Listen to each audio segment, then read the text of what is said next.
Mr. Fisher, you are new to politics, but you say that you bring so much to the table because of personal experience with healthcare issues in your own family.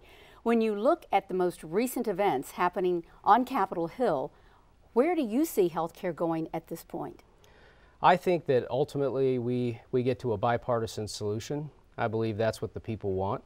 I believe that the politicians have not listened well enough to what the people's needs are, and they have inserted their own political test into the process where it didn't need to be.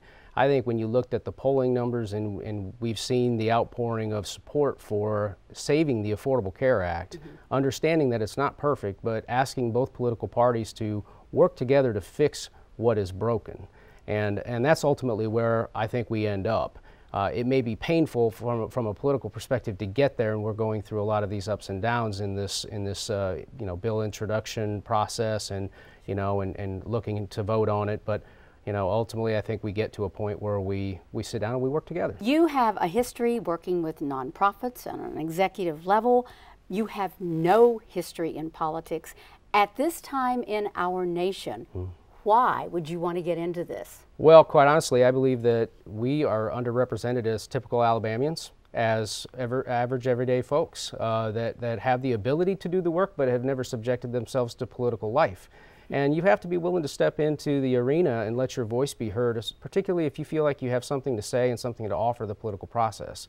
So I think it's my advantage that I don't have political experience, that I don't owe anybody anything, but I have lots of experience in public service and a lot of experience in business and nonprofit. I just have never run for office before. I do believe that I have the ability to bridge gaps, represent every citizen of Alabama and try to find good common ground on these policies. We've got about 30 seconds left. Sure. Besides events like this where we're giving you an opportunity to speak, how are you going to get your name, your face out there enough to win this election? Well, I've been going all around the state. I've driven to every part of the state, in small towns and in big cities. I have stopped at events that have just 10 or 15 people, and I've stopped at events that have had 250 or 300 people. I'm going to do the best I can to get that message out before August 15th, before that primary starts. Use every avenue and advertising opportunity I possibly can to let folks know that our campaign is serious, it's real, and we have an opportunity to change Alabama. All right. Well, Jason Fisher, we wish you the best. Thank you so much. We thank you very much for coming in this afternoon. I appreciate it. All right. We'll be watching to see what happens. Great. Thank you.